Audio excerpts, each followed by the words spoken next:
Okay, thank you, Secretary Tuganda. Senator Aquino. Maraming salamat, Mr. Vice Chairman. Gandang hapon po. I'm sure nagugutom na ho yung ilan sa atin, so I'll try to be brief. Unang-una po sa lahat, siguro, Secretary, of course, I've known the Secretary for some time and natutuwa naman po kaming lahat, I think unanimously, that you're heading DOTR and you're on top of this. Malakas po yung tiwala namin sa inyong kakayahan at sa kakayahan ng mga kasama ninyo.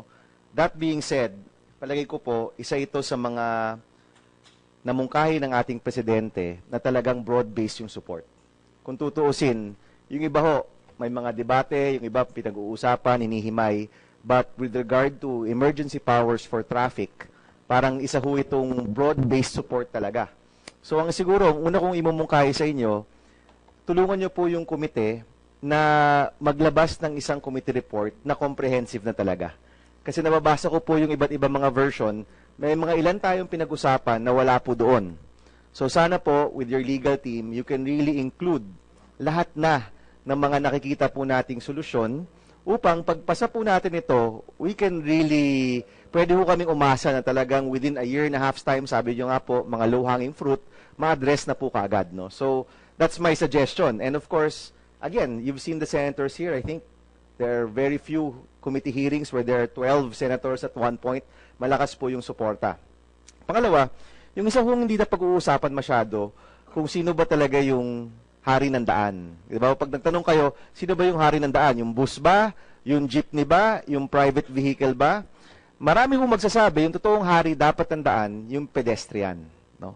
Siya pong mamamayan po natin na nakahintay sa kalsada, either sasakay o gusto pong maglakad. And we don't have to talk about it now, but na-mention na rin po ni Senator Joel, sana ho may mga programa rin tayo for allowing our pedestrians to actually walk and fly EDSA.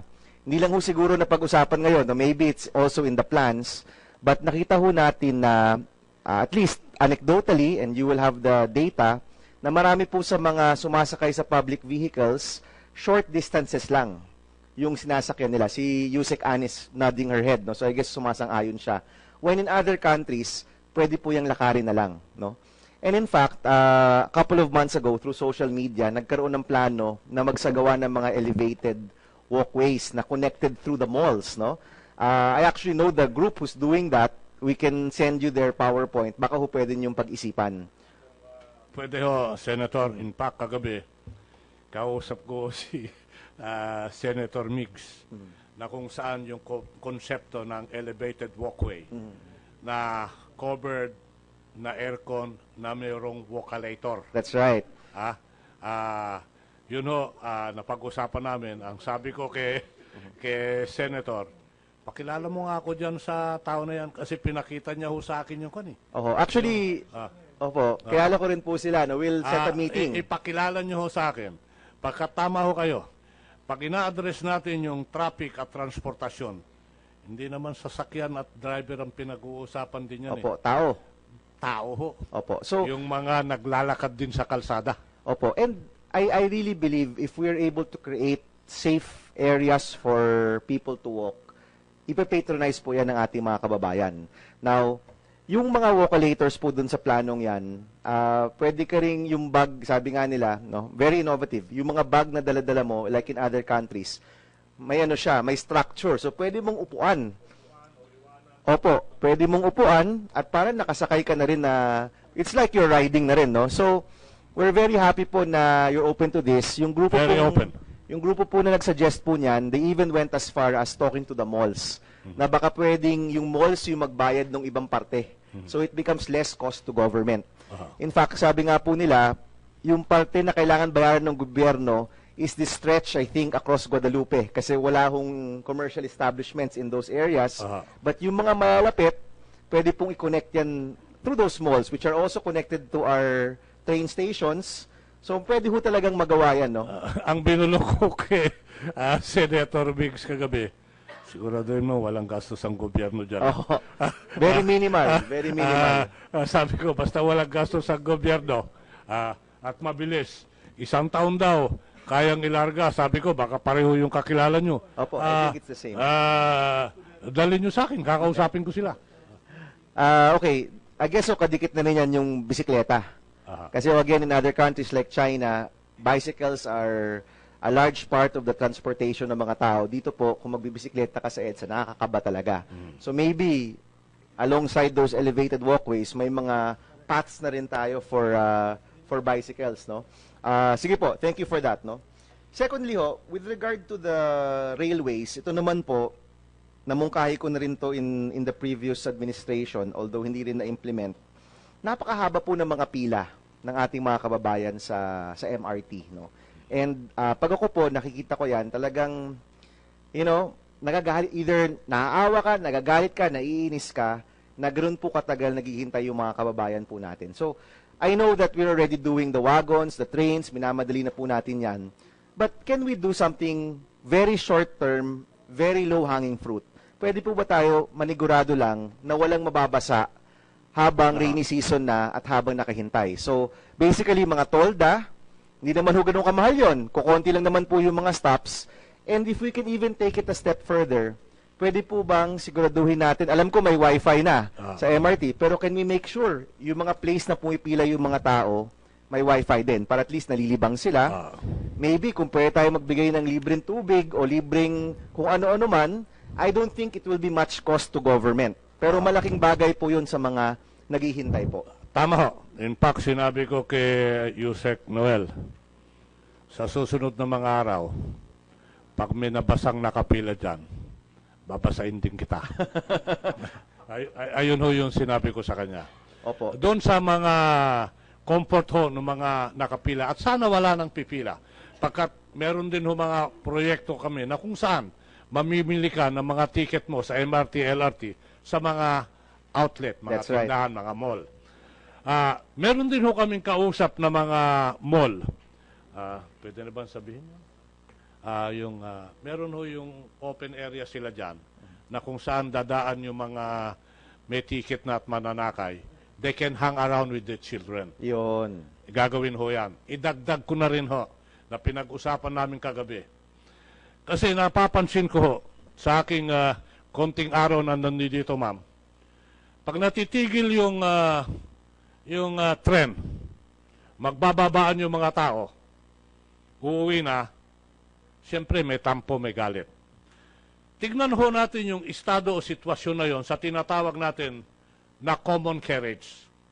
Pag ang tao bumili ng ticket at yung tao sumakay, you are bound under the Common Carriage Act to bring that person from the point of destination safe and comfortable. Ang nangyayari ho, pag tumigil ang tren, uuwi na yung mga tao, hindi nakarating sa gustong puntahan. Ang sabi ko ho sa pamunuan ng rail, next week, gusto kong mangyari, sana wala namang mga stoppage.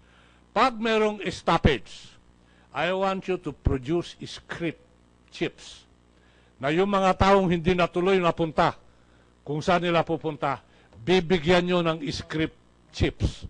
Para yung script chip na yon magamit nila sa susunod na kanilang pagbiyahe. Parang, kasalanan namin ito, hindi natuloy. Sige Let's take it a step further, Secretary. Baka pwedeng may sumundo sa kanila na bus at dalhin sila sa stop. Ginagawa ho yan, nag-practice kami nung itong nakaraang nangyari nung tumigil ang MRT. MRT, di ba? Ang ginawa ho namin, kinausap namin ang LRTB saka LTO.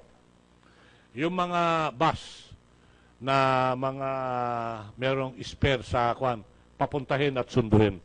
So, yun ho, ginagawa yon.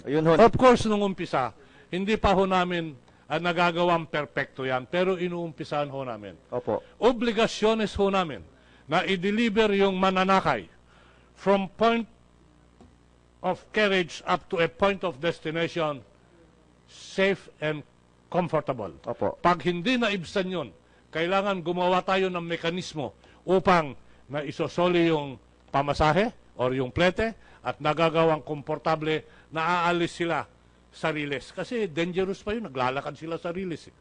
So ito ho yung mga bagay-bagay na gusto kong gawin at ginagawa. Nakikiusap ako sa mga mananakay.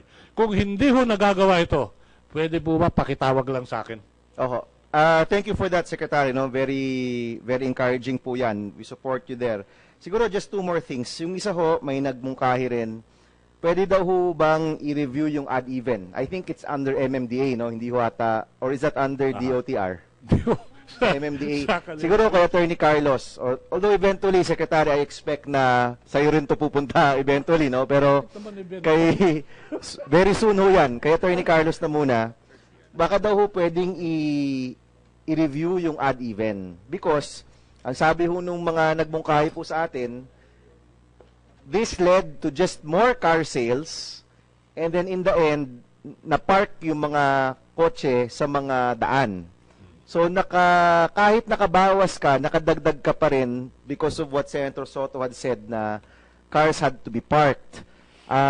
Kasama po ba yan sa gawain po natin? Are we going to undergo an ad-even review? We can review the UVVRP. We call it the Unified Vehicle Yes. Volume Reduction Program. It has been in place since the 1990s.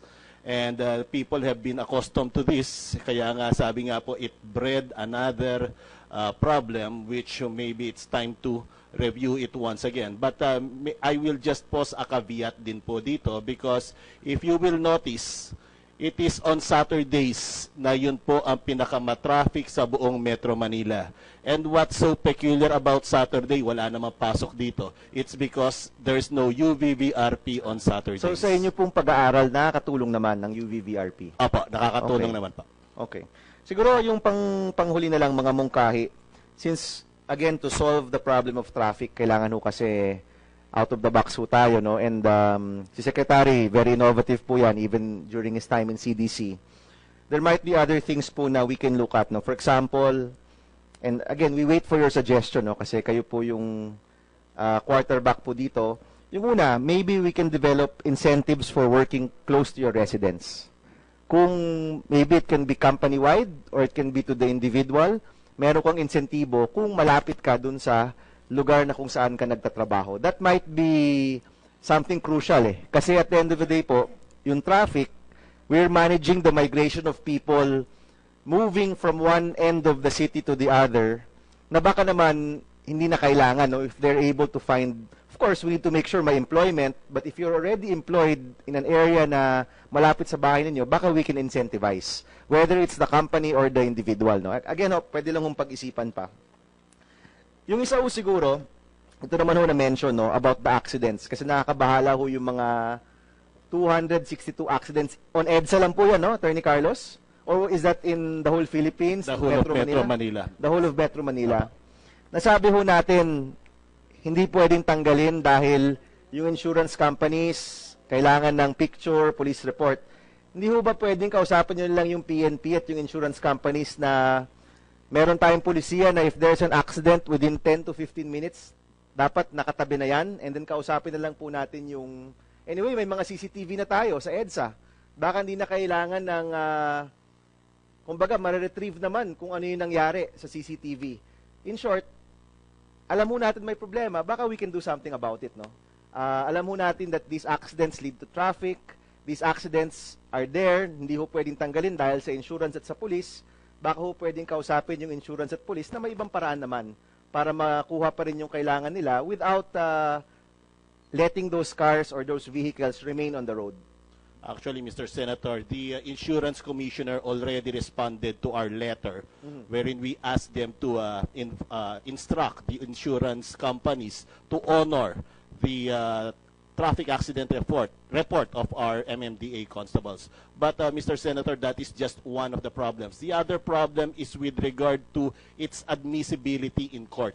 Right now po, okay na tayo sa insurance, okay. But what happens if wala silang mga insurance and magke-claim sila against each other? Yun pong traffic inspection report po natin is not being honored by the courts as admissible evidence. I would suggest sulatan ho natin yung Supreme Court, no? Baka ho they can decide on this.